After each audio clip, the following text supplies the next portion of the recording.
Can I tell you something that happened to me last night? Yeah. Okay, I'm in bed at 1 in the morning. And this is a bad thing. I'm trying to work on this by not having my phone when I sleep. I'm sleeping and my phone is bzz, bzz, bzz, and I look at it, I do not have the number. I'm like, who's this? I answered, it's like, Jada? And I'm like, hello? It's blank, blank, blank. And she goes, hi. And I'm like half asleep. And I'm like, Australian accent. I don't know. Who is? And I was like, I'm sorry, I still don't know who this is. She goes, the redhead. And I was like, COVID. You used to come over to our house during COVID. She goes, yeah, how have you been? I'm like, great. Like, what's up? She goes, I came back to Los Angeles and would love to see you. And then this is why it's hilarious. She goes, well, like, would you like to come over? And I was like, no, it's 1 in the morning. No, I'm not coming over. She goes, check your phone. And I was like, okay. Nudie. Wow. Look at it. I'm like, whoa. She goes, what are you doing? I was like, I'm going to bed. I'm sleeping. I'm currently sleeping. She goes, you don't want to come over? And I was like, let me see. yeah. Yeah.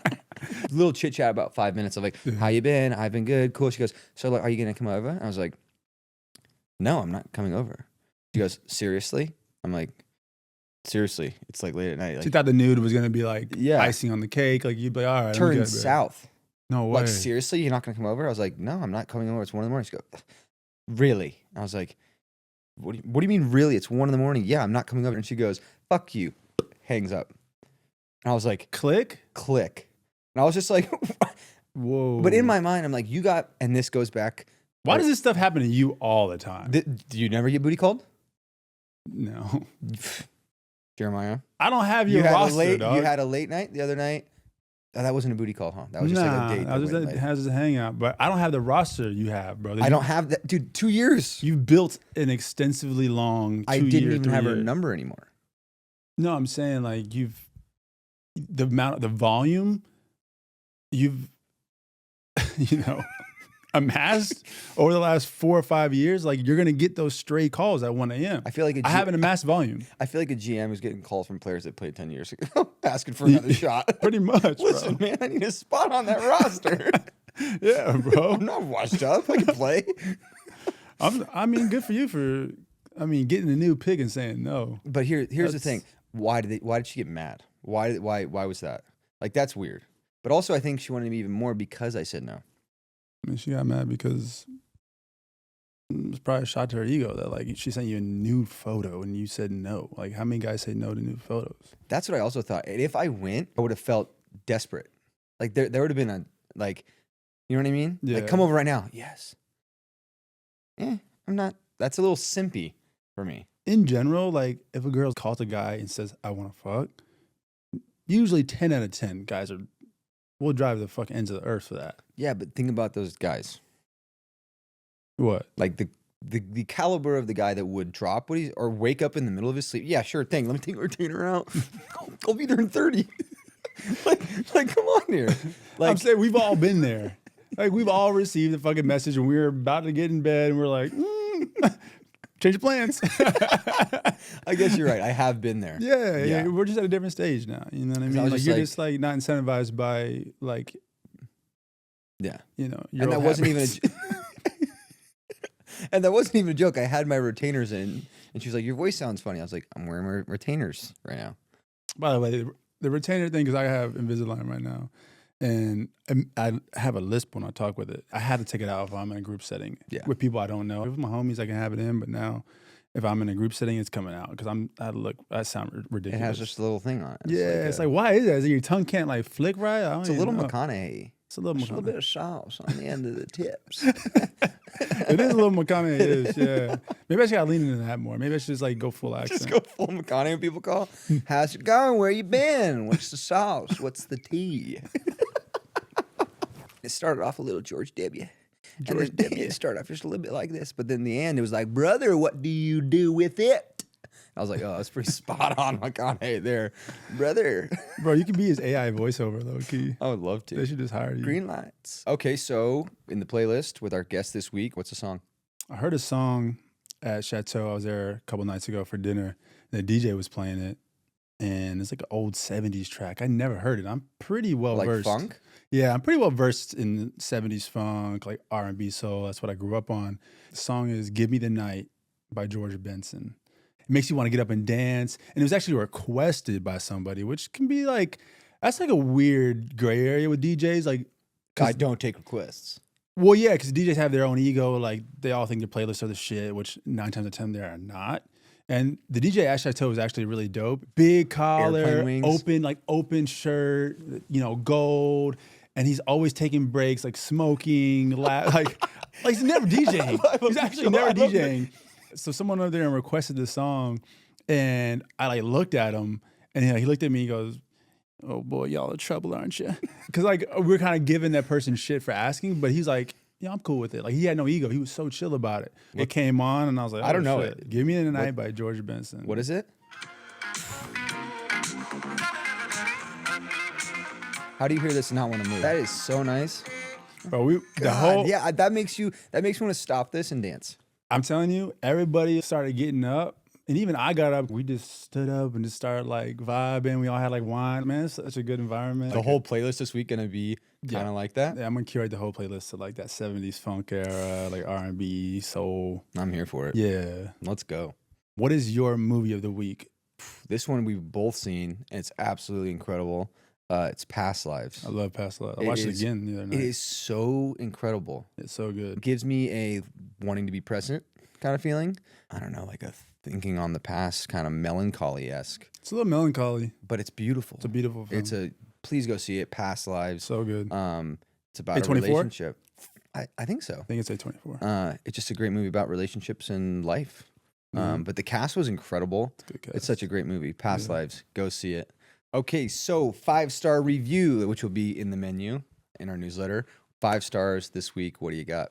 I love our little newsletter and menu really great. Of just putting people on to shit they might not know about or giving a little 5-star. That's an entree. Do we have an entree this week? A little peek under the hood of like what we love. Yeah. This week, my 5 star is an entree. I've had some appetizer 5 stars. This one's a heavy hitter. Yeah. What's yours? What's your 5 star? My 5 star is the Diptyque candle lotion line.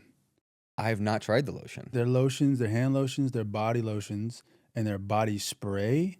Like it's an oil. It's like an oil. It's an oil spray. So I get out the shower, I apply the Diptyque lotion, and then I do the body spray. And it's just like you don't even need cologne during the day. Really? Like you don't want to be like just. It's scented. You don't want to be like walking midday with just a crazy cologne scent. Cloud. Like, yeah, it's like you've been like passed by like midday by someone just like wearing like oud. Yeah, and you're like, dog, like it's 2:00 and it's 95 degrees outside. Like I just walked by an Abercrombie.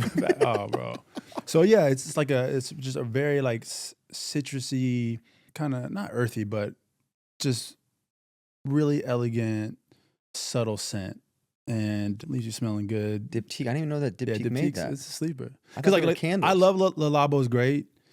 It's a very strong scent. Like no matter if they're lotions or cologne, don't even matter what you put on. It's strong, it's potent, and it projects. I'm not really trying to project during the day. Like I want you to hug me, pass by me. Like, oh, he smells fresh. He smells good. But I don't want you to like overbearing. Yeah, be like, damn. I don't want to be in a car for him for 20 minutes. You know what I mean? Like. So Diptyque is my 5 star. Lotions and body oils. Is that the circle glass one you have? Yeah, I got it. Yeah, it's so nice. That does smell so good. It doesn't smell good. That's the one you left at the house. I did. And then it smells so good. What's your 5 star? My 5 star saved me this last week. Do you have Clear? Of course, I love Clear. Clear. Thank you for your service. Thank you for being in business. I was gonna miss my flight the other day. I got there. Going from where to where? I was going from Colorado to here, and it was absolutely crazy. And I got there, and I mean, like, the security line, like, goes all the way to where they don't have any more of those ropes. And then all the way down DIA.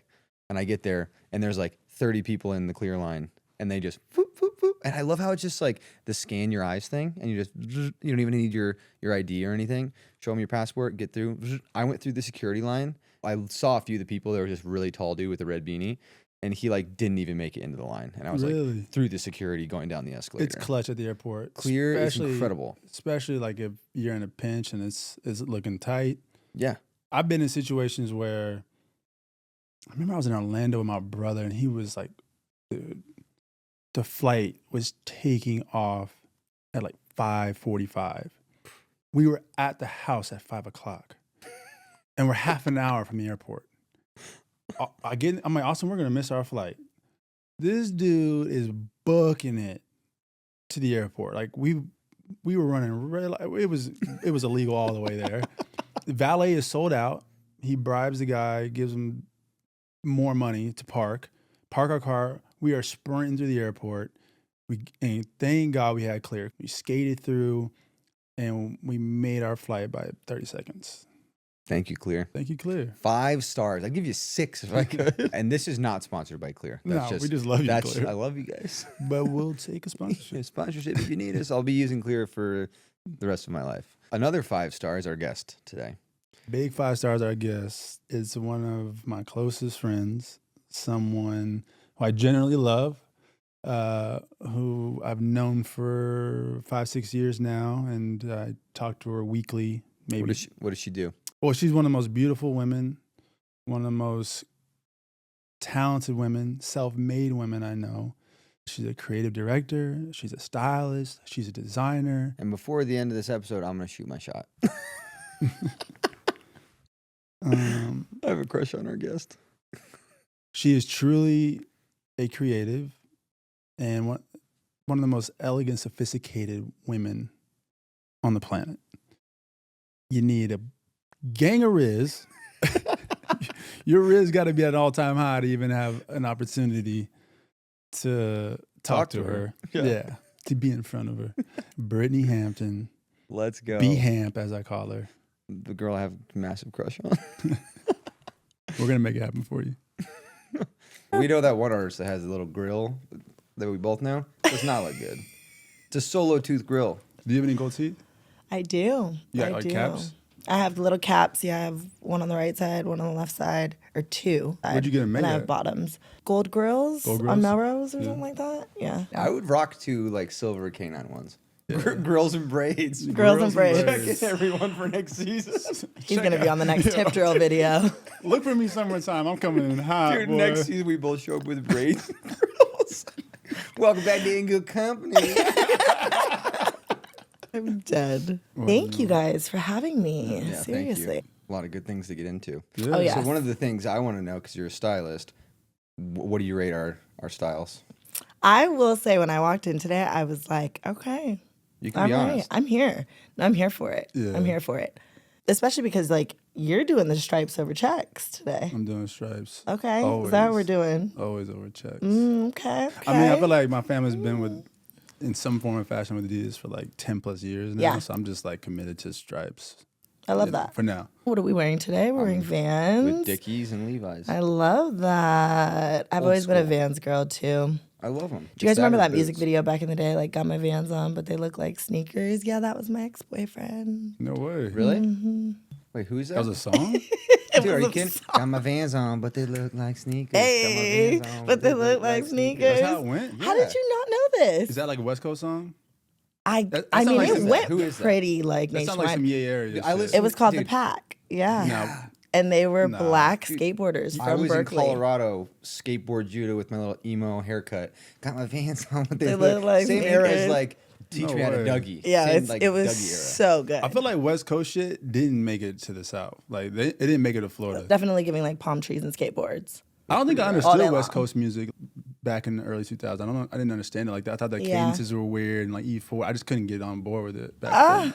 Yeah. I have such an I appreciation get for it. it now. I mean, and history repeats itself, right? So, like, we were Yeah. just talking about grills, and like, do you guys remember that Air Force One song that Nelly did back in the day? Walking Like, in my that Air was like, Force Ones, big what? boy. Oh, yeah. And it's like Nike's still trying to bring them back, and they're like pushing Air like, Forces? Air Forces down our throats right now. And it's like, unless you're from New York, like, you're not respecting a Force One like that.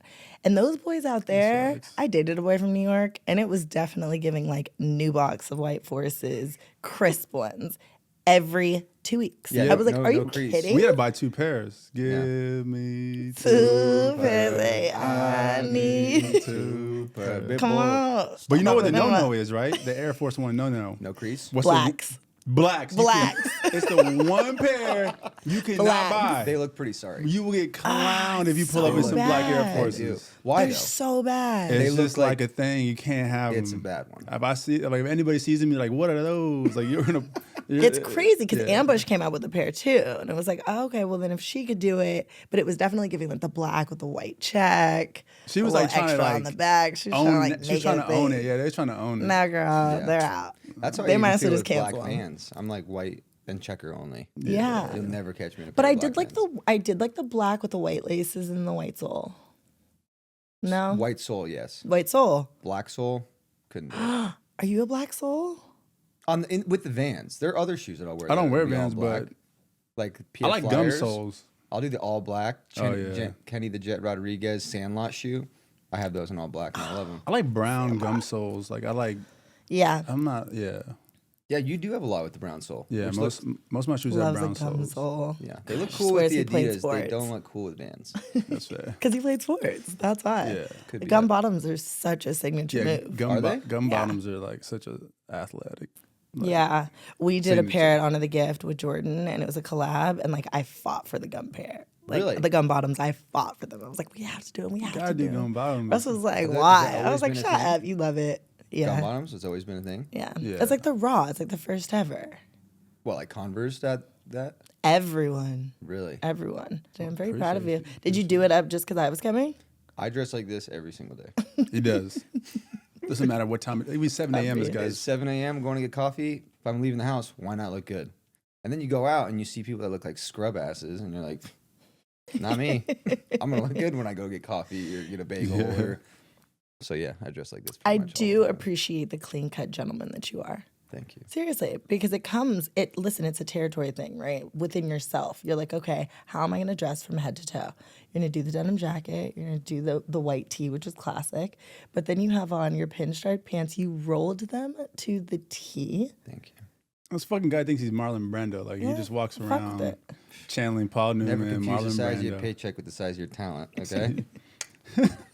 Okay. Guy's a born It's actor. it's like, you know what it is? It's timeless, and we both agree It's with timeless. this. It's Like timeless. Brando, Newman, Steve McQueen.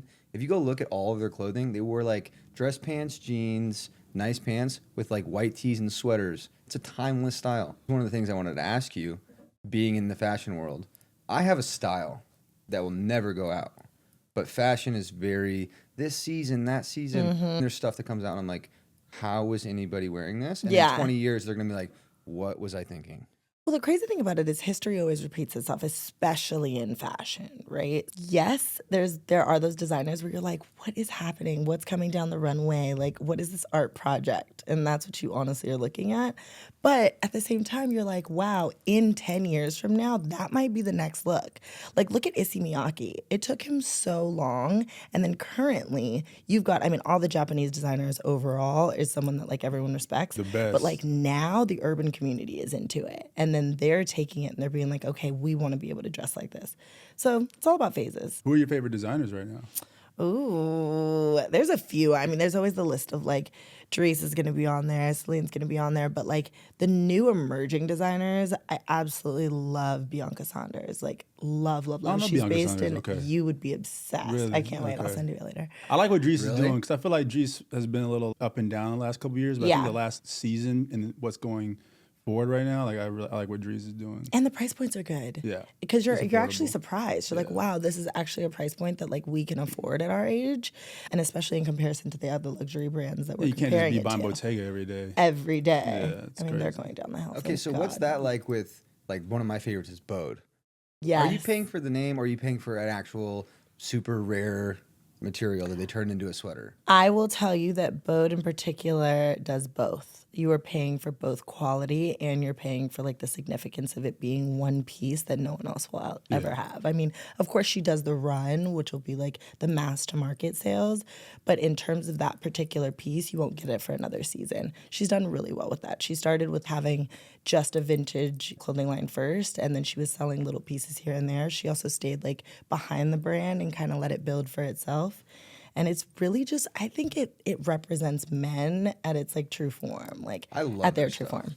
It's like so pretty, but masculine and like a little bit out there. I don't want to butcher this guy's name, but I was telling him there's a guy named Tiger Takashi. Okay, and yeah. he passed away. I found out like a year or two ago in a car accident. Young kid, but his parents are continuing his line. Yes, And yes. his silhouettes are like 1910, 1920, like railroad America. Wow. Wait, are those the one that were at Departamento? Yeah, they're at Departamento. Yeah. Got it. And his fits are, it's just so well done and so well executed. His jeans, these are some of the best jeans I've ever seen. Where do you vintage shop in town? Gosh, I mean, there's a ton of places. Recess is probably one of my faves. Okay. Yeah. Your journey into fashion, did it start on the TV show you were on?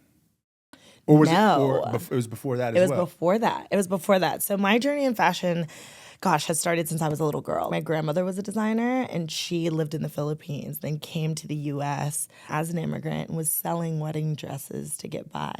She was doing hand-beaded wedding gowns that she was kind of selling to her communities. And it was going viral, and she would do these Filipinianas with these massive, like, bouffant-style sleeves and, like, just gowns that you honestly couldn't get anywhere.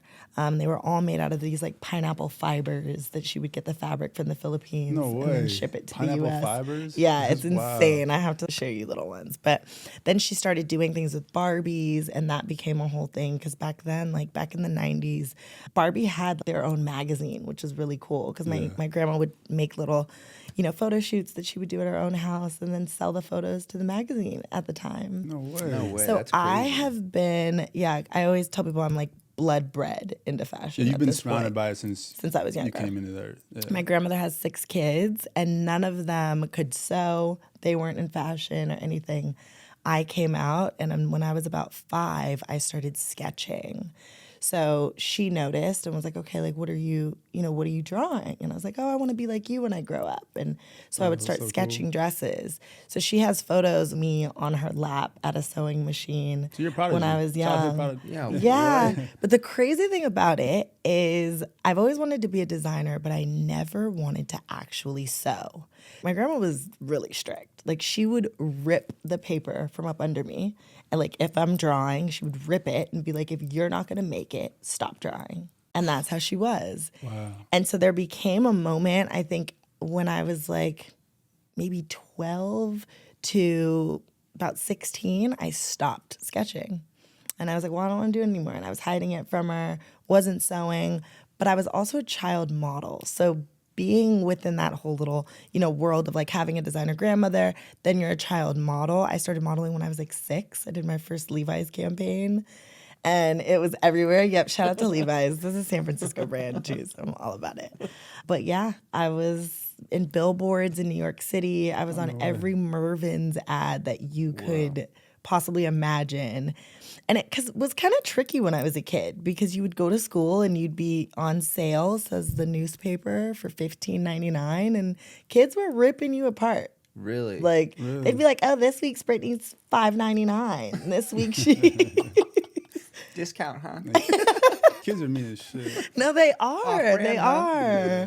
There was a moment, too, where I was just like, oh, I don't want to do this anymore. Your apprenticeship was basically like working with... Yes, which I absolutely loved. And so... What better way to learn? Exactly. Right? Yeah. Exactly. So I won't tell any other kid to do this, but I definitely lied on my first W-2. I was 15 at Banana Republic and wanted to work in retail. All my friends were doing it, so I was like, I want to do it. So I started working there for Christmas and was gift wrapping, working in the back stock room. My mom gets a check in the mail and she's like, you've lied. She's like, you cannot do this. Like, they're going to come for you, blah, blah, blah, blah, because I was too young. What are they gonna do? I feel like You have to be 16 in California. She wasn't hyped like, okay, my girl's a hustler. Like, Yeah. No. Most people lie about their age in totally worse ways. Yeah. You got a job? You're working? How dare you? Exactly. So, obviously she let me keep the job. She was like, okay, like, I won't say anything. And my first job was in Los Angeles as a Ford model junior agent. How was that? That Being was the other side? great. Really? I loved it. I don't know what it was, but even when I was a kid, I was like, I want to be on the other side You're at Ford recruiting Models. So I was recruiting models for jobs. and booking through agents, having clients call in, and I'm picking up the phone like old school, like picking it up. They want such and such. They want Emily Ratajkowski. They want this. And I took Emily Ratajkowski's first nude digitals. No way. They're somewhere on my computer. I was gonna Was she already who she is now? Or No. was it like kind of No. like undiscovered somewhat? Undiscovered. New to the game. Yeah. Emily Who found her? Ratajkowski. Damn. Natalie Smith from Ford Models. She was the head of Ford. Thanks, Natalie. Y'all friends? Emily, if I see Emily out, I'll definitely say hi. But no, I cannot. Imagine finding her. Are we still single? I'm single. Single. Single, huh? Single. Very single. Got it. You haven't. I don't think Dove we've into had her, like- relationships real quick. You've been holding back. You haven't thrown me any lob with any friends yet. I'm not doing that. That's not my job. That's true. It's not. Because when they You break do that up, for me. I do it for you, Judah. Of course, you're such Oh, a you're gonna do it for me. great, You're gonna do it for your God-fearing bestie, huh? man. You're Over gonna do it here. for your bestie, huh? Bestie. Oh, hold on. Speaking of bestie, I want everyone to know how you guys met. Oh, exactly. Talk about bestie. How about either one could say it? How did you guys meet? Let's hear that. We have an interesting story. I was attending a birthday party of a friend of mine at Shore Bar down in Santa Monica by the Palisades. And I went by myself because, I don't know, nobody I knew him. And so I go to the birthday party at Shore Bar, and I just post up at the bar, and I'm just chilling, just drinking, mind my own business. And then like Drake comes in, and I'm kind of at the bar alone, and he stands right next to me, and his security is like surrounding me. I'm just like looking around like, man, I'm just out here minding my own business. Will y'all please move out of my way? Like I was getting a little frustrated. And I think Hamp kind of like just saw this tall, light-skinned boy over by the bar, like surrounded by security. So she probably thought like, I don't know. She probably thought I was like, Probably some got an hot album shot. coming out. Yeah. It's like, who's this? Like, is one of Drake's new artists? Like, who's this guy? So she pulls up on me, and we just start talking. And like, I get her a drink because like, nobody's helping her at the bar. Yeah, no one was serving drinks at the bar. No one was By the serving way, can we drinks. just preface the fact that this is clearly a Los Angeles story, right? Very LA. Like Drake's at a party. Yeah, it's a very LA We're in the story. Palisades. Like, got it. This happened, was this 5 years ago? Yeah. 2018? Pre-COVID, 2018. 2018. So 5 years ago is when I first met B Hamp. Anyways, I get her a drink, and we just have the best conversation for like an hour and a half. Like we're just in our own world. We're not partaking in the party at all. Everyone's going super hard, like across the across like the dance floor, like all those tables. I'm getting hot. Can you tell I'm getting hot? I'm kidding. And we just like we hit it off, and then I don't ask for her number. He did not ask me I for didn't my ask number. for it. How'd that make you feel? It's so weird. I will say this. Men have this thing where it's like, okay, as a woman, you're already kind of like, I don't want to be the person to approach him, right? Yeah. He was at the bar. She kind of already did All that. my girlfriends wanted drinks. I've already done my part. Yeah, she's Yep. done her Like part. I've walked up.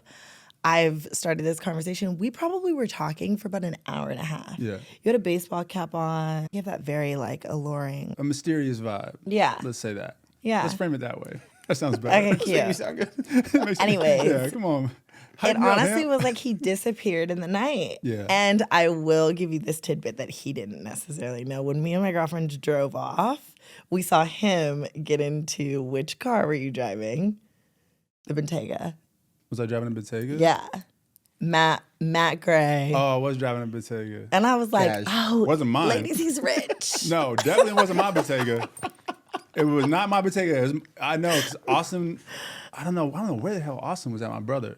But the It was his gag Bottega. is that I watched him pull off at Velvet, and I was like, oh, bitch, we didn't even get his number. I was pissed. Okay, so you meet that night. Yeah, we meet that So night. we meet that night. Are we really telling this story? Oh no, yeah, Yeah. we got to get all the Yeah. way to. We gotta get it all the way. God. So I don't know. Was it a week later? Cannot. Was it a week later when I saw you again? It had to have been. It had to So have been like a week It later. was like a week or so later. And it was July 4th. It was July 4th. So I didn't have her number. She didn't have mine. Probably thought I'd never see her again because it was kind of, by chance, random party. Those encounters, you usually never bump into that person never bump again. into that person again. And, or like years down the road. Yeah, maybe, potentially. And so I think everybody's at the all-white party. At Nobu. Down the street from Shore Bar. Down the street from Shore Bar, which I didn't see her at this Nobu party. You were there? I was there. She was there. I was there, but like we were in our own different sections, worlds, whatever, our own different people. I didn't see her there.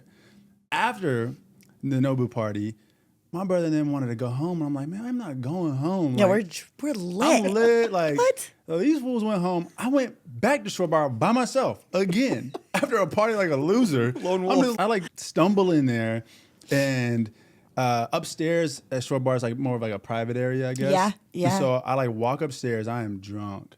And I see B Hamp with one of her good friends, Golden Barbie, Jasmine, and y'all are with Lewis. And she like gives me this look like, boy, you better come over here and say hello to me. So I go down, I sit down next to her. She introduced me to her friends. And me and her start talking for like 5-10 minutes.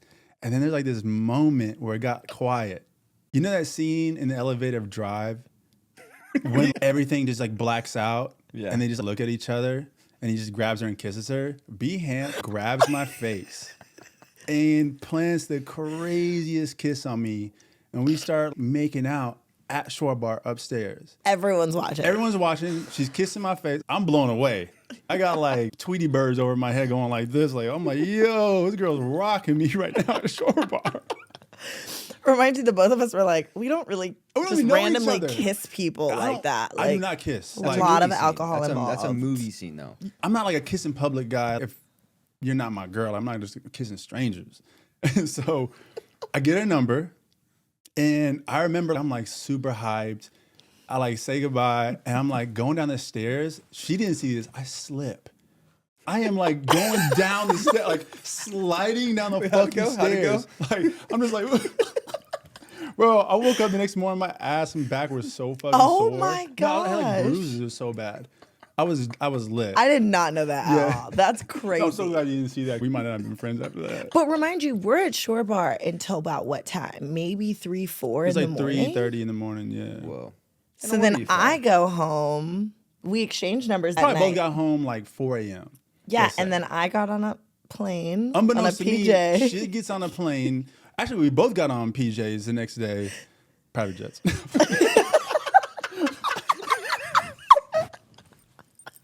I'm just saying, people when I know, and it was my brother, me, a friend of ours, and Kelly Oubre and his girl. We make it to Vegas. And I've texted her like 2 or 3 times, like, hey, like, man, last night, right? Like, nothing. Like, hey, like, what are you up to? Just nothing from her. So whatever. We go to our dinners. We go out. We go to nightclubs. Me and my brother and some friends. I'm like, they're like taking us to the table. I'm ready for Vegas. I'm not texting, He has I'm no on a idea. PJ. The Wi-Fi's shit. And I have to go shopping because I didn't bring anything. Right. So they're taking us to the table. As we're getting seated, I look up, and there's B Hamp with 3 fucking dudes that I know that are athletes. And I look, and she's just having a blast, and she looks at me like terrified. She like looks at me in the eyes. I looked at him like I was in trouble. I was like, fuck. I'm like, wait a second. This girl literally just kissed me like I was like the man of her dreams the night before. And now she's out with some completely other dudes, and I know these dudes, and one of them was on our plane earlier. It was a hot girl summer in 2018. She had a full hot girl moment. But you were the man of her dreams. That's our story. That was our story. That's our story. And we just got like mad tight after that because I gave her a lot of shit about it. Yeah, he did. I stepped to her like, yeah. He did. Like, okay. Did you go up to the table? Oh, yeah. Oh, yeah. Oh, yeah. I put up on her. Oh, my. How's that? And remind you, he's like here. So he's like in my face. Like, and I'm like, I'm so sorry. I like looked at her and I was like, That's what I did. I did say, sorry. She's like, sorry? Oh, like with like the maybe?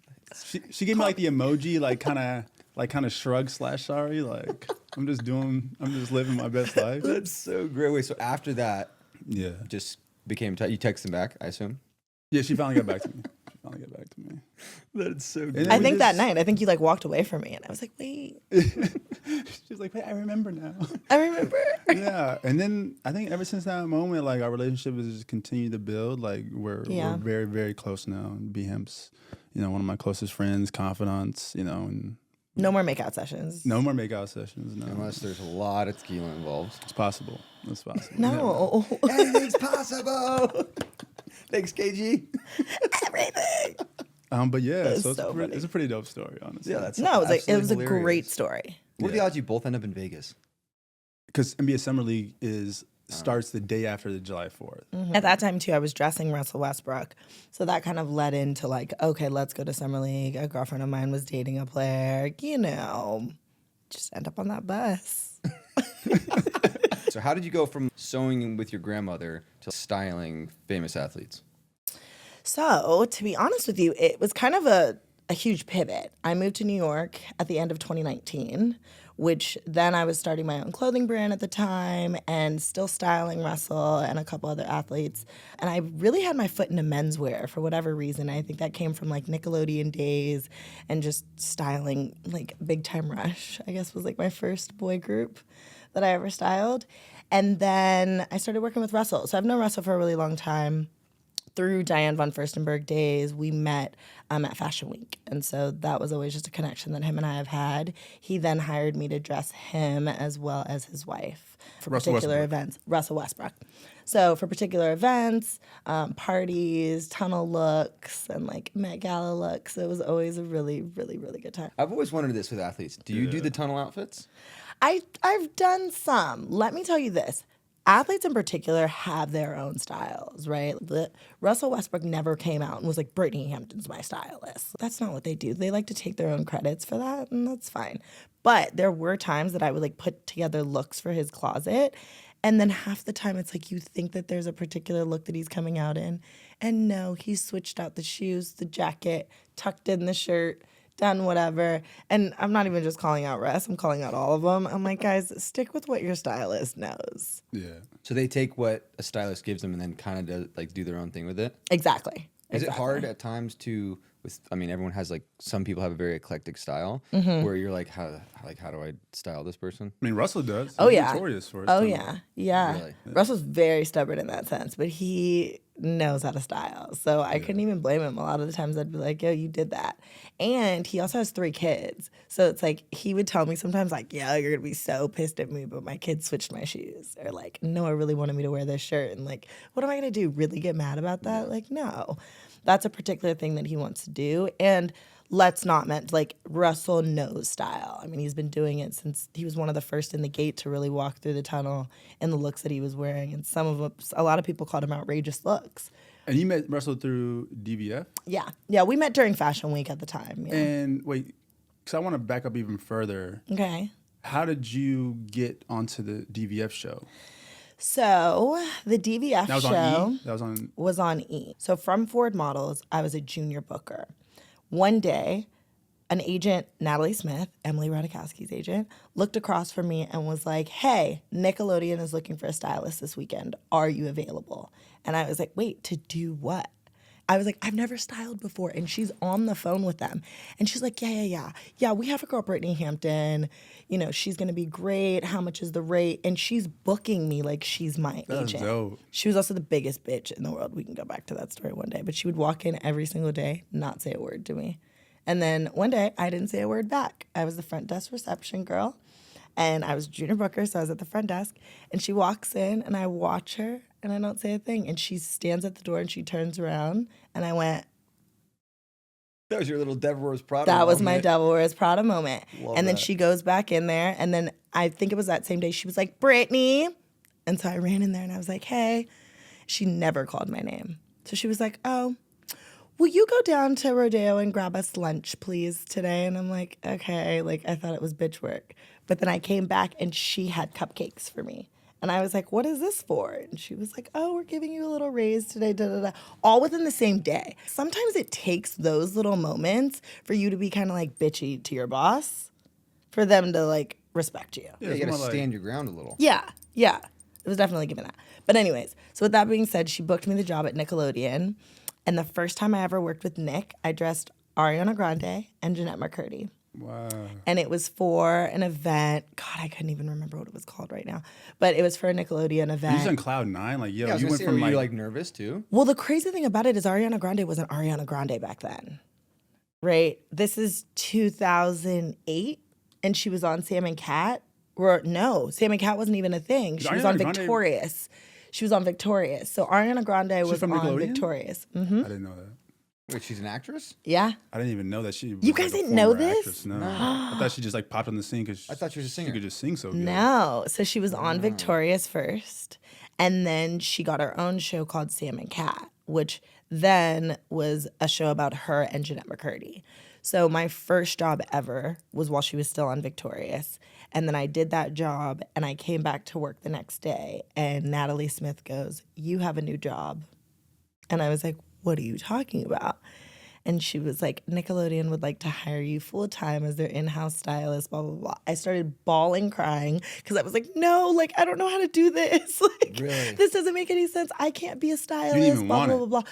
I just didn't know it. I've worked in the industry for so long. I was always like a dresser, a backstage at fashion shows. Like, I've been coming to LA on the Greyhound, like driving down on weekends from the Bay Area, and I knew that I wanted to work in the fashion industry. And like, styling doesn't have guidance, right?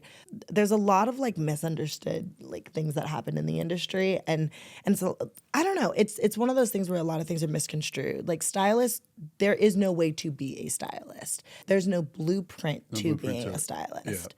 Yeah. And So then many variables.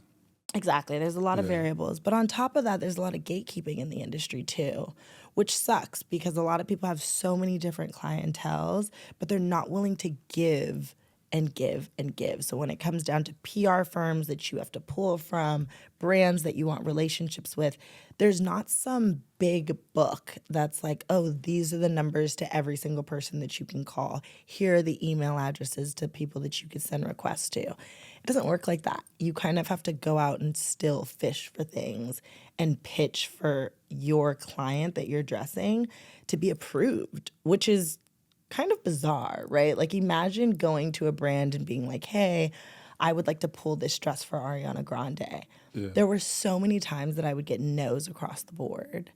So with that being said, I actually gave La Roche Ariana Grande at the time, and she did her first album, and she was like, I really want you to style me. And I was still working at Nick, so I was like, oh, I don't, I can't do both. Right. Like, you're going on tour, I can't. Did you find... do both. I mean, so how was it being a young mixed woman of color? Did you find a lot of roadblocks and gatekeeping? I did. In part because of that, do you feel like? I did. When I was younger, I was like, I want to be like Tyra Banks, right? Like, I want to be like Kimora Lee and have my own brand. And like, those were the girls that I always looked at. Kimora Lee was like GOAT. Like, for people who don't know, like, Kimora Lee had baby fat. Exactly. And my sister, every girl, especially any like girl of color, that was everything. It was it. And so there were ideations of like the people that I wanted to be like, right? But then there was never like the rules of how to get there, because they kept all of that from us. And so even when it came down to working in the industry at first, I felt like they were very welcoming. Like, Viacom, MTV Networks, and Nickelodeon were like, we want you here. I was young. I was 21, 22. The kids loved me. They were begging for very me. Open. Yeah. And like, and so it was a relationship that was new and fresh. And I created like the Nickelodeon closet. So that was good. But the only person that I knew at that time that was the head stylist of literally everyone was June Ambrose. And it was like, I want to be just like her. Like, she was dressing Jay-Z at the time. Like, she was doing everyone. Jay-Z, Nas, Khalees, like everyone that you could think of. And it was just like, this is who I want to be like. So with that being said, I did that. Then House of DVF came right after I left Nickelodeon. They called you, or you like? Yes. Okay. So there were all these flyers everywhere. Because I went to FITM, I would also get all these emails. Diane von Furstenberg is doing a reality TV show. Diane von Furstenberg, anyone who knows fashion knows that she created the wrap dress, right? She was a princess. Yeah, wrap dress. Belgium. You're like, yeah, I have one. Well, think about it like this. Your robe, any male robe that you have, right? So she took like that type of silhouette and then turned it into a dress. everyone on the East Coast, like, you can't go to New York without seeing a woman in business in a DVF wrap dress. Really? That's just who she was. When I heard this, I used to shop at the DVF store that was on Melrose. The manager at the store called me and was like, hey, Brittany, like, I know you always, pool here, blah, blah, blah, blah. DVF is having a reality show. You should sign up for it. I was like, no. Like, I hate the word reality TV. No. Plus, at that time, I came from Nickelodeon. So I'm coming from, like, real television and film. I'm not coming into reality TV spaces. Yeah. So I got another call from FITM. They said the same thing from my old advisor because I did my entry project into FITM with DVF. That's like my main thing. I got another call, and I was on the phone with my cousin at the time, and I was like, I think it was Skype back then because we didn't have Facebook. So I was on Skype, and I was like, if I get one more fucking email about this DVF show, like, I'm going to lose it. And my cousin was like, what DVF show? She's sitting there Googling it. She's like, oh, DVF has a reality show. She puts me in an application. She applies for me to be on the show. Whoa. Pissed. I get a call the next morning from the producers. They're like, hey, Brittany, we got your application for the House of DVF. So I'm like, what are you talking about? And we all know, we live in Los Angeles, producers love a cunty little bitchy girl on the other line. So they're like, no, like, we want you to come in. And I'm like, I'm not coming in. Click. They call back, and it's another woman on the phone. She's like, hey, Brittany. And I sat there, and I was just like, yo, they do not take no for an answer. Fine. I will go in for one casting. Sat in front of 7 producers. They were pissed. Like, they loved me so much, and it just was one of those things where I was sitting there like, oh, they're going to pick me. They're going to pick me. They're going to pick me. You already knew. I ate it up. Yeah, like, they asked me in the interview, they were just like, oh, like, are you currently in a relationship? I was like, next question. They were like, yeah, we need her on television. That's like the opposite of desperation when you're like, I not only do I not want it, I'm not doing it. Neither. And I'm like, not. Oh my How God, much? Yeah. How much is it? I'm not BHAM's giving them like nothing, and they're like, yes, we need her. We want her. That's how it feels being a guy sometimes. I'm not interested. Just fall in love with them. Right. So I was on DVF, the House of DVF, which was on E, and it was a competition series between 13 girls.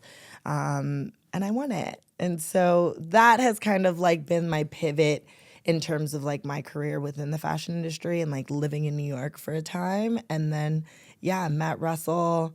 And honestly, our relationship has always been cool. He was, good friends with a group of my friends that I had at the time. And finally decided to call me to ask if I wanted to be a part of his brand, Honor the Gift. And I was like, nah, I don't do menswear.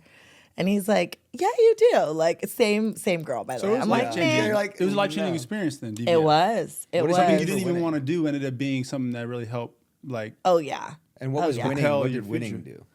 So winning was to become her brand ambassador, which then I got to travel around the world, which I had never done. I didn't even have a passport at the time. I was a little girl from San Francisco without a passport, and Diane von Furstenberg herself would just take me from city to city to city, country to country, all over the world. It was crazy because back then, brand ambassadors weren't like a thing, right? So that was like, imagine bloggers at the time that were then taken and then catapulted into their next whatever, title that they wanted to give them. So brand ambassadors became a representation of the brand. So basically I was like a well-known TV-known model. So we were going everywhere from like Singapore to the Philippines to Thailand to Dubai. And I had to host the first ever fashion week there. And it was really cool. And then on top of that, I did correspondent work for E. So I was doing like the fashion police segments online and going to the Met Gala, doing the Oscars. Like, so you're growing your network, you get your thrown connections. In. Yeah. Yeah. And it was a great pivot. It was a phenomenal pivot. I would never take it back. Like the most fun, cool thing you could possibly experience in that. Yeah. Yeah. Did you like he was saying, did you have like a, whoa, these are my dreams coming true in front of my eyes? Oh yeah. Oh yeah. Are you able to realize that in the moment, or is that something you look back on now, like, man, like I really lived that? It was definitely one of those, like, I lived it. Probably should have did a little bit more. Isn't that always the case? Like, be more productive? Is that what you mean? Or what? Yeah. When you're in that light, you get a little scared, right? You're afraid to kind of dip your toe into that pond. And so there were a lot of opportunities that would come my way that that I kind of was just like, no, I don't know if it's the right time. Like, even when it came down to season 2 of House of DVF, they were very much like, this should be Brittany's series. We'll follow her around the world. Whoa. We'll dive into her personal life, into her personal relationship. I was dating an NFL player at the time, and it was like, no. Yeah. A little too intrusive. Yeah. Right? Like, you got to. Could I have been like the new Kim? Probably. You would be. Seriously, you'd have your own $3 billion skincare line. Yeah, tell me your about it. Your skin looks great, by the way. I should have said yes. Thank you. Skin. Well, rejection is protection. Rejection is protection. But I do feel like we currently only live one life, you know? And so it's like I would have rathered make those choices and then be able to like recant them if I wanted to. Yeah. But I mean, hey, there's always now, right? There's like probably like, I don't know, millions and millions of girls that wanted to be on that show. Yes. Let alone win the show. Yeah. And then just, I'm going to travel the world working in fashion, doing the thing that I love. Yes. I definitely have gained a lot of my followers from Getting paid. that. Yeah. You got paid to do it. I did. That's and crazy. there aren't a lot of brands that do that now. Like, there are brand ambassadors for different companies right now, but they're not taking that same initiative to like take one girl, change their life, or girl or boy, change their life, and then create something out of it. Like, I got to design a collection with DVF. I got to, style a runway show. I got to promote the brand on every level and be like the spokesgirl for the brand up until the next girl won. Can I ask a question? When you're styling celebrities, athletes, etc., and you say pulling, you're going to major designer stores, and are you renting the clothes? Are like the celebrities buying them and then like keeping them, or they're like on a like consignment? They give them to you and you bring them back, and then they sell them to somebody on the street. That is correct. They are selling them to someone on the street. That's crazy. So you really? could They want the look. absolutely be wearing Something that's something that. someone's worn on the runway. Really? And they gave it back. Yeah. Yeah. Because everyone gets something out of it, right? The celebrity or athlete or whomever, talent, gets to look super sharp on the runway. Meanwhile, the brand gets that exposure. Exactly. So let's pivot to like dressing athletes, right? So dressing athletes in particular, a lot of the times athletes want shoppers. They don't want stylists because they have, they have a full, whether it's 91 games for a season, et cetera. Like they have a committed closet that they need. They can't rent clothes also because of their sizing and frames. Like, they're massive humans. For example, it's like someone like Judah, yes, I could go to a designer and pull actual samples, which might be their samples that they're just willing to gift, / could be like their reference samples that they're using for runways. But like you, for example, I couldn't do that. I would have to buy off the rack. So yes, if you ended up wearing it to an event, I would then have to charge you for it because the stores don't want that item back. But there's a lot of shady stylists out there in the world. Wait a minute. So if I know people who bought it, worn it, brought it back. Brought it back. Really? Tag still on it. Tag still on it. So do any of the companies give stuff to athletes for free? Yeah. Or does that Oh, mean yeah, like they're a yeah. brand ambassador? If you are, well, there's a little bit of both. So like Prada, for example, has a couple brand ambassadors right now. But yes, they are loaning the clothing and then they're expected to give it back. But there are a lot of other brands that do have a particular like marketing budget for seeding that they are gifting unique clients, a ton of stuff. So, like even on Honor the Gift, I was gifting everyone because I loved them. Really? But I was like, I want this to be a huge representation across not only the athlete world, but to actors, musicians, everyone that you could think of. Because if we're going to represent the inner city in full, this is how we need to do it. Giving everyone but me. Yeah. I never received a box. I can't honor the gift I didn't get. Honor what gift? Is it lost in the mail? So That's why I quit. You basically put you in position to work for Honor the Gift, which is Russell Westbrook's clothing brand. And that came about through... It's like personal connections. Yeah, through personal connections. So Russell called me to be a part of Honor the Gift, which I absolutely loved. At first, I was like, no, I don't do menswear. But he was like, we're about to pivot. So he was like, we want to go into cut and sew. And then on top of that, I really want to start to incorporate women's and kids. He was like ground floor at the time. It was like just starting to bubble. He was really just trying to getting it going. Yeah. And he's like, I want to elevate this. I want to like take this as far as I can take it. Exactly. He had a couple pop-ups at the time. I think, he started with printables, so it was just t-shirts and hoodies. And at the time, the team was only about 3 people. And he had a phenomenal graphic artist, David Smith, who I love and has created the full imprint of the brand. And then they kind of were like, all right, we're ready to grow. So we went from a team of 3 to a team of 7 that ended up, being we included a full e-com site. It was going to be not only direct to consumer, but then we brought in a wholesale team. They're now in over 200 doors worldwide. And then I brought in women's and kids department. So we started with women's, thinking that it was going to be a really small collection. He was like, oh, we'll try it first. Maybe we'll, start it next year. Came back, and of course, the first samples were incredible. So we pushed it, and we ran with it, and then we sold out in the first collection. And you're involved with designing the actual pieces? Yeah. So my involvement with Honor the Gift was designing, but then also doing a lot of the creative direction work with booking shoots, producing photo shoots, video shoots, everything e-com wise, and everything that was the story and concepts behind the brand. But what you're doing at Honor the Gift is the same stuff you're doing with your grandmother, right? Yeah. Was that the first time in your designing where you were right, all this, the cutting and the sewing? Was that the first time you were like, oh, I've done this? It's full circle moment. Yes, and it was definitely a full circle moment for me. I don't think I've ever recognized that. Thank you. That's exactly what it was. And to be quite honest, that's one of the reasons why I left the brand. Wasn't because, there was beef. It was mainly because it was wow, if I can do this for any other brand, I should be able to do it for myself. Absolutely. Because especially when I've been able to do it for myself at such a young age. And now it's understanding the company in full, right? It's designing it, yes, and then building the proper team of designers to kind of help you push that vision through, and the production managers, et cetera. And then you can take your idea and create the full concept and the marketing assets. And you guys operated completely independent, right? Oh, yeah. No backing by LVMH or any other big No house. backing, no, at all. It was all Russell. There has to be a lot of roadblocks and challenges with that, right? Even for as big as Russell is. Yeah, and especially when it comes down to Russell's vision, right? His vision through and through was he wants this brand to be his brand, but then also be at the level of any others that were there, whether it was the Rudes, the Fear of Gods. Yeah. And he knew that that's what he wanted to pivot into. So yes, he completely funded it on his own. That's he still awesome. does. Amazing. Doesn't have a partner with him in that. I'm sure they're looking. To scale your company, you need real investment.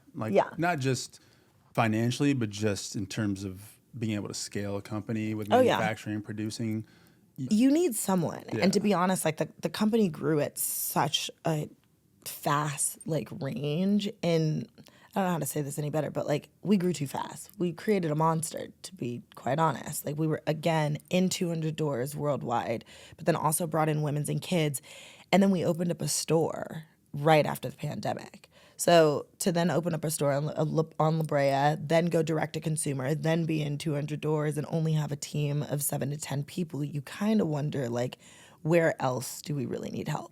Yeah, look at Matt Happy. Keep up. Matt Happy investment from LVMH. Yeah, and now you see how they've scaled. Well, LVMH is investing all not just money, but resources, knowledge, everything. Yeah, everything. Sales team, they got the whole thing. So you're no longer with. I am no longer with Honor the Gift. What do you got on the plate? A lot of things. I mean, I do still style, but I consult more than anything else. What does that mean?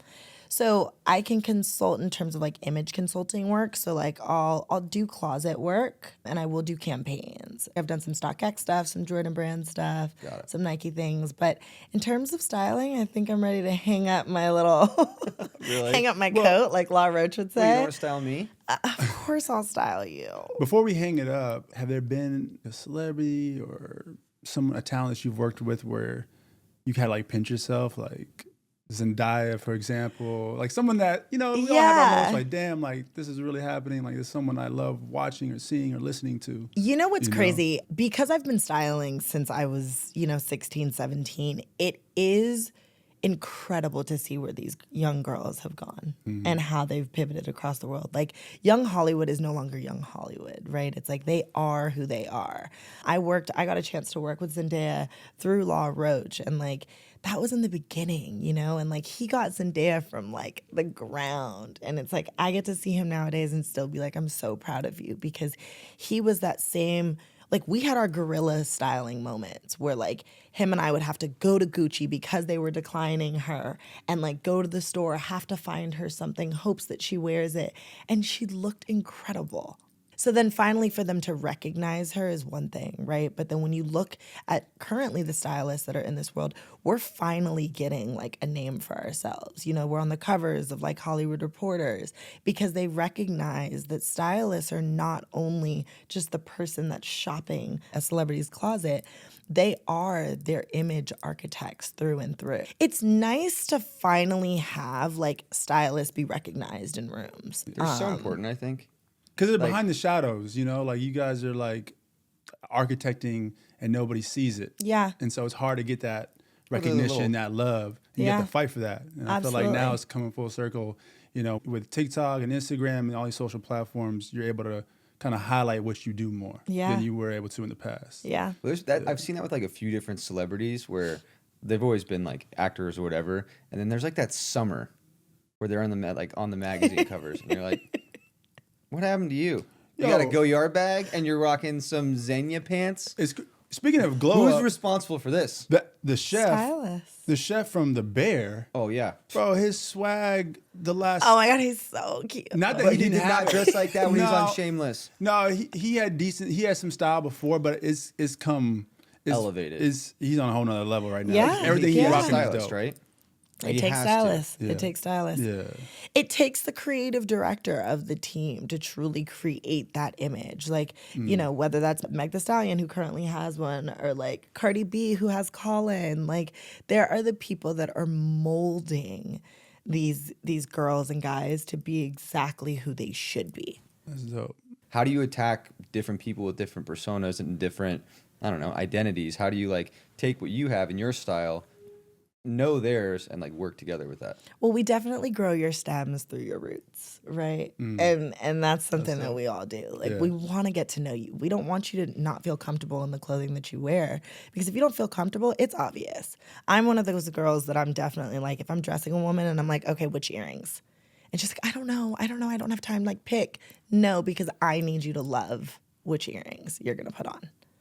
Like, that's just who I am. There's a lot of stylists that are like that, too. And there's a level of trust, too. Because sometimes you might not want to put it on, and you might not feel comfortable, at least initially, until you put it on. Yeah. And then you see it in the mirror, and you're like, wait a second, I look fly as hell. Yeah. And it's like, she was right. You got to trust your stylist. You got to trust that they have your best interests. Yeah. Because there's been some I've looked at, like, that ain't for me, that ain't my style. And then, like, I'll get kind of, like, pushed into putting it on, and I'm like, oh, wait, shit, this looks great. Yeah. You know? So there's those moments, too.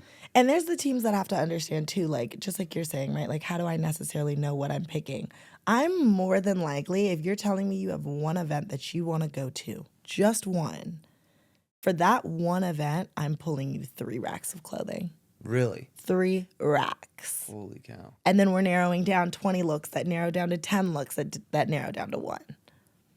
So it's like that type of, we're not just doing it to do it. We're doing it to make sure that you feel comfortable in what you're wearing before you go outside and have to present that. Because you don't just represent yourself, you represent me. It's literally that mood board that you guys are creating for your next photo shoot. Yeah. It's that fully concepted into like, okay, let's do this for a month long / a season long. And we're going to get a commitment from each and every single brand. We're going to shop that particular look, those particular color palettes. And then that way you have a closet that you're building. Budgets do matter. In what do you mean by that?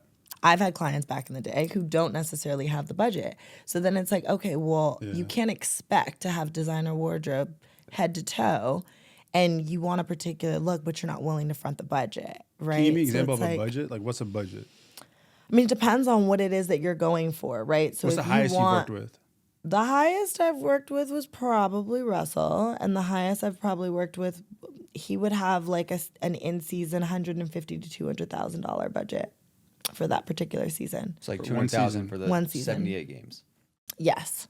Yes. I feel like You guys have both butchered like the amount of games in the NBA. You said 91. I said 91. 82. How many are there again? 82. close enough. In season. How many is in tournament, NFL?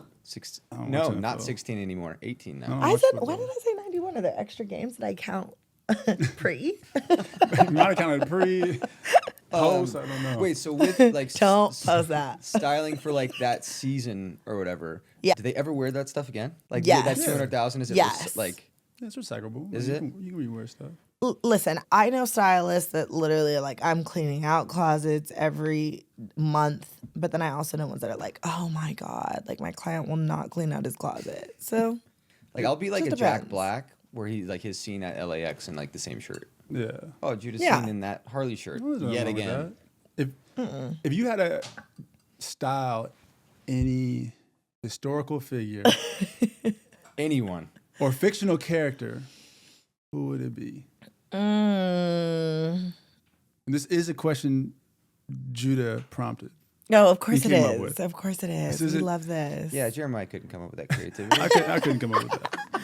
I am gonna say Cleopatra. What are you Is that throwing around? Bob? No, that's a great answer. I mean, I don't know what I would necessarily put her in. I still think that I would, again, stay true to her roots, right? Know where she came from, be able to pivot that. So whether it's like all those crazy, like dramatic, like jewels and everything that she could have possibly worn, I would do that times 1,000. I would probably yeah, put her which in crown? something super sexy, even if she's 1,000 years old. I would not care. I'd be like, she's gonna be dripping in this low cut JLo looking dress. Yeah. And just be Cleopatra would be cool. decked in Cleopatra. feathers. Yeah. What would you want to do, Judah, if you had to style somebody If I could style anyone in history with my style, with your style? I'll tell you what, Moses would look pretty sweet in some Levi's part in that Red Sea. Oh, you're going biblical. You're going Moses. You're going Yeah. way back. I mean, dude, if we're gonna style someone throughout He history, said styling Levi's parting the Red Sea is Yo. comedy. That's straight. it'd be so rad. Like imagine Joseph in the colored raincoat, right? Or Yeah. like a bowed one. Yeah. Be pretty set. I mean, Yeah, basically pretty Brad lit. Pitt with long hair. That'd be pretty lit. Who would you? Who would you? Like Einstein.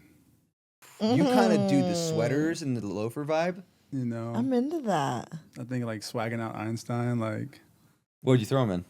I don't know. There's some. I don't know why I'm even saying Einstein. I just can see the dude like swagged out. He's like Yeah. mad smart mathematician. Like, Oh, yeah. in some drip. For some reason, I just Real pictured professor Einstein. like. Professor. That's what I'm saying. I just Real pictured professor him like. in Departamento with like that red puffer jacket.